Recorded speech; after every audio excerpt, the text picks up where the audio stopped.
Hi friends, hope you enjoyed my previous sessions of data mining. So in the last class, I discussed about association rule mining. So hope you enjoyed the sessions of my previous videos. So today I'm going to discuss about frequent item set generation.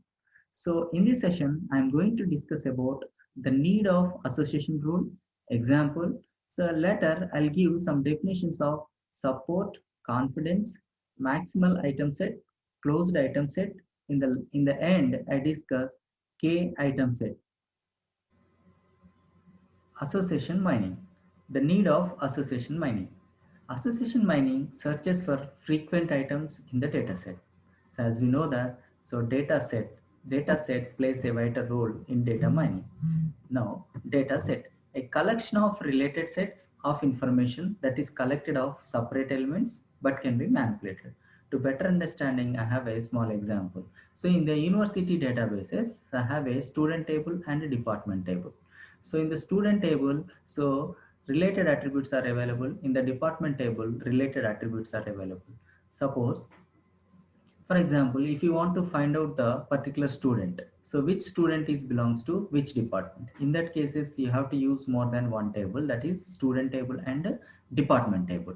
So in the student table, obviously you are going to retrieve the attribute as hall ticket number. At the same time, so in the department table, so I want to retrieve the department name. So how many attributes here we are going to retrieve? Obviously two, right? So from the student table, hall ticket number; from the department table, department name, right? So now, so after that, so after retrieving the attributes along with that records, simply by using update command, we can manipulate it, right? So this is called data set, a collection of related sets of information that is collected of separate elements but can be manipulated.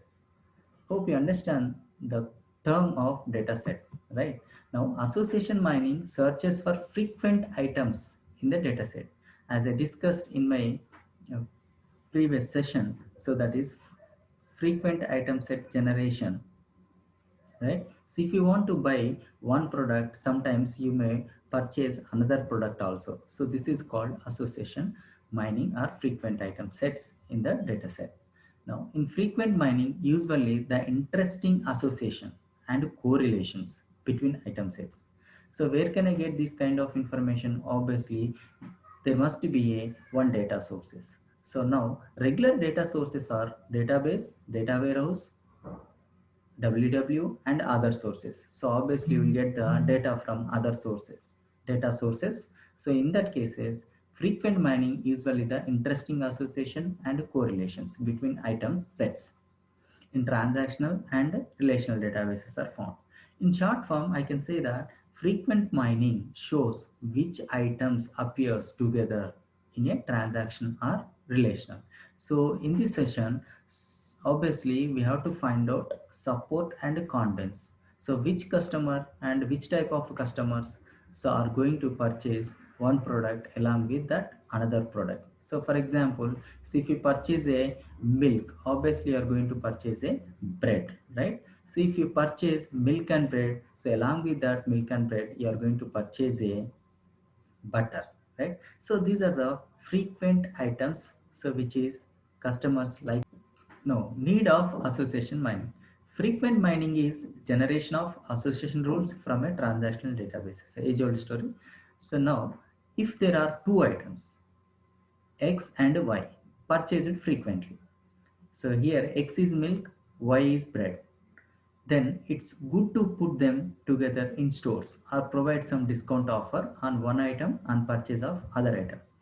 So, see if you identify the frequent set items, say in the grocery shop or supermarkets. So obviously, if you put them together in stores, and if you give the some discount offers, so on the two items, obviously your business will be increased. For example, it is likely to find that if a customer buys milk and bread, he or she also buys butter. So this is a regular thing the customers frequently buys in the supermarket. So the association rule is milk, bread to butter.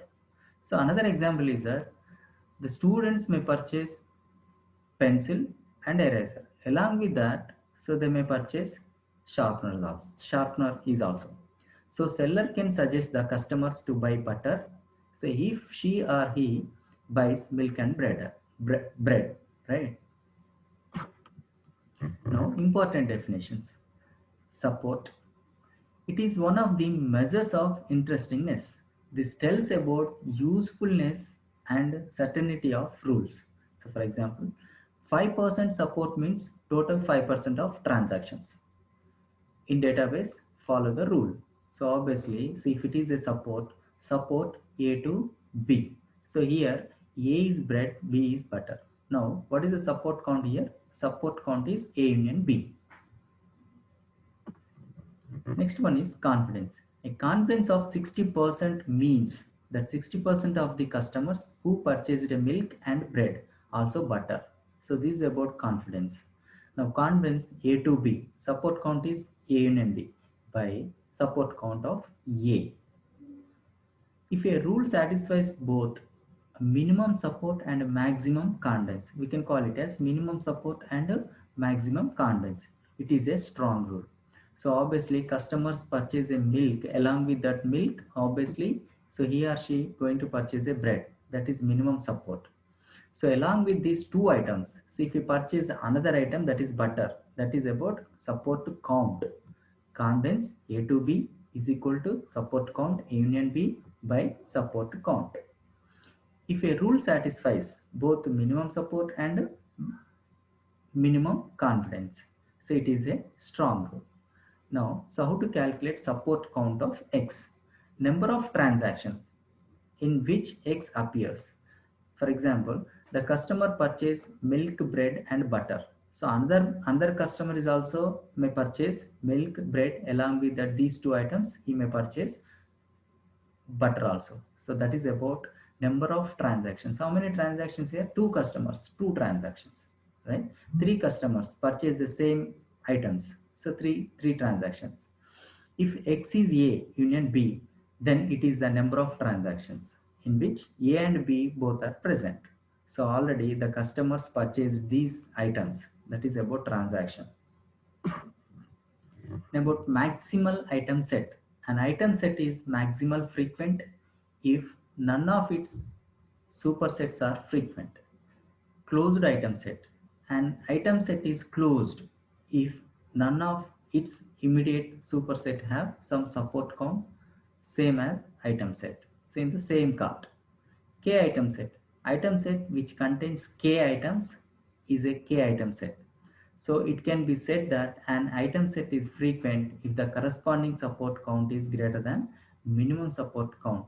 So if you want to understand about this maximal item set, closed item set and K item set, by using one example only you can get the idea about. So these three terms. Now I want to discuss one example on finding frequent items. So consider the given data set which given transactions. So here I given one table. In that I given two attributes, that is transaction ID and item. So transaction ID means let's consider number of customers visited to buy items, say in the grocery shop or supermarkets. So here 1, 2, 3, 4, 5. So these are the customers. I converted into transaction ID and items ACB. So first customer purchased three items, that is A item, C item and D item. And the second customer purchased B, C, D. So what are the common item purchased customers A and customers 1 and 2? So obviously C and D is the common. So let's consider regular story. C is bread, D is butter, right? So two customers purchased C and D. Now third customer is going to purchase A, B, C, D items. So how many items he purchased? Three, right? Now, so what is the common items purchased these three customers? C and D. So now customer 1 and customer 3 purchased ACD common items. Now fourth customer B and D. Fifth customer ABCD. So this is the example. So I'm going to solve this example about frequent item sets. So hope you understand the simple theory part of frequent item set generation. Thank you.